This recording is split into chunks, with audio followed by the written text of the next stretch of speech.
Dah betul, juga piurut.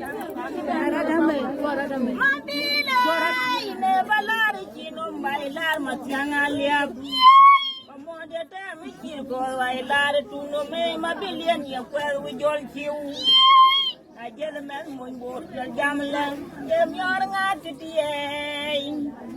ade ti ton galnim de kaje ber kulela dem yor an jola parlum go kene nang mioti ot go pingu jo jama ye yor go ma nya yor abeng gui ya dol apio ti ya jama ni pare ya ti ti teron why up your damn you can't look and call me your thing and I can yell.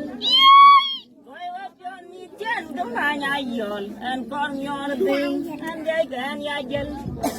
I'll can get in my money. I can you the button. I can you the boy in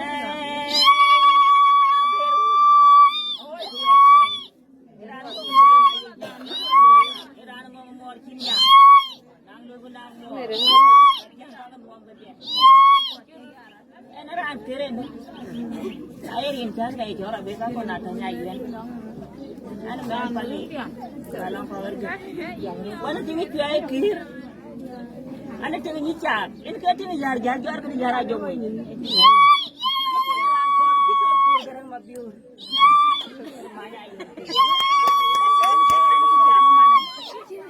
Man jar waye, man mabiur mai waye, man dewa waye. No. Nanti.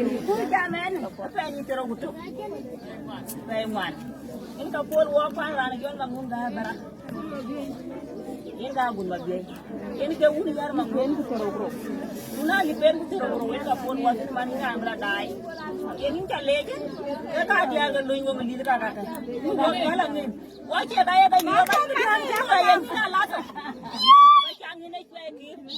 Ini bayu.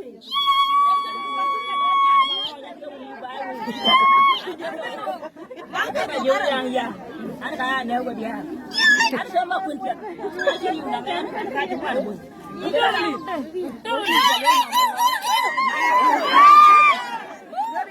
Apa ini jangan ngau luarin kudan men ke. Anjir dia. Wei bangke. Ane ni jangan dia lagi raja kan sini jangan nganu. Ane sini mampu. Pagaya.